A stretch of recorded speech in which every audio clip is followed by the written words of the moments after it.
आपल्या सगळ्यांना चटका लावून गेलं।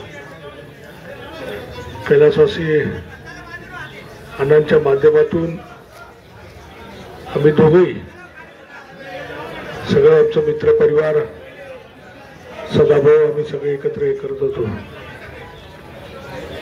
भाऊ असं आपल्या सगळ्यांना अचानक सोडून निघून जाईल असं कधी कधी स्वप्नातही आपण विचार केला नव्हता। आज खरं त्याच्या जाण्याने जी पोकळी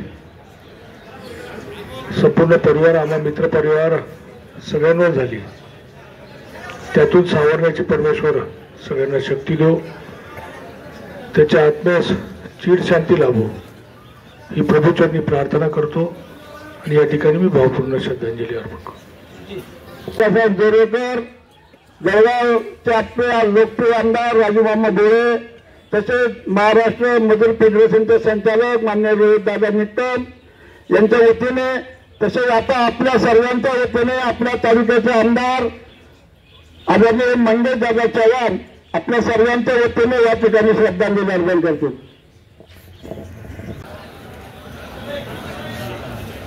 स्वर्गीय मधु अण्णा उखाजी चौधरी यांचे सुपुत्र, सोनोने परिवारातील एक ज्येष्ठ सदस्य, तुमच्या आमच्या सगळ्यांचे सन्मित्र सदानंद भाऊ यांचं अतिशय एक छोट्याशा अपघातानं या ठिकाणी त्यांचं निधन झालं। खरं तर या ठिकाणी मला सदानंद भाऊ यांच्याबद्दल सांगताना अतिशय या ठिकाणी दुःख अनावर झालेलं आहे। आपल्या वडिलांचा सामाजिक कार्याचा वसा घेऊन सदानंद भाऊ यांनी देखील सामाजिक आणि राजकीय जीवनामध्ये गोरगरिबांना अनेकांना मदत करण्याच्या संदर्भातली भूमिका घेतली। मागे मी 1.5 वर्षापूर्वी त्यांना प्रदेश तेली महासंघाचा युवकांचा उत्तर महाराष्ट्राचा प्रमुख म्हणून केल्यानंतर सदानंद भाऊ यांनी प्रचंड प्रवास केला। सामाजिक स्तरावर युवकांना जोडण्याचं काम त्यांनी केलं।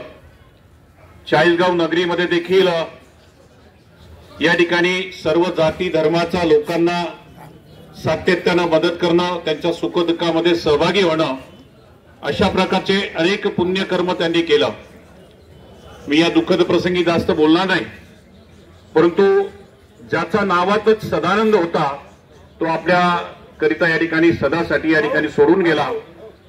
आज त्याचा एक मुलगा, त्याची एक कन्या, याच्यावर तो जे काही पितृछत्र आरोपले आहे ते अतिशय दुःख आणि वेदनादायक आहे। सदानंद अतिशय मित्र स्वभावी होता, तो सगळ्यांना सतत प्रिय होता आणि त्याचा दुःख निधनामुळे सोनोने परिवारावर जो दुःखाचा या ठिकाणी आघात कोसळलेला आहे ते दुःख पेलवण्याचं परमेश्वर त्यांना शक्ती प्रदान करो। मी उपस्थित आपल्या सगळ्यांच्या वतीनं भारतीय जनता पार्टी महाराष्ट्र, मुख्यमंत्री माननीय देवेंद्र फडणवीस साहेब, आमचे प्रदेशाचे अध्यक्ष माननीय बावनकुळे साहेब, त्याचबरोबर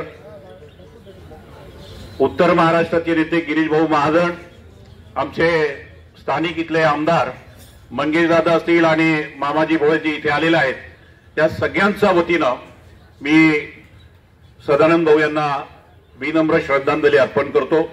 मला असं वाटतं की आपण सगळ्यांनी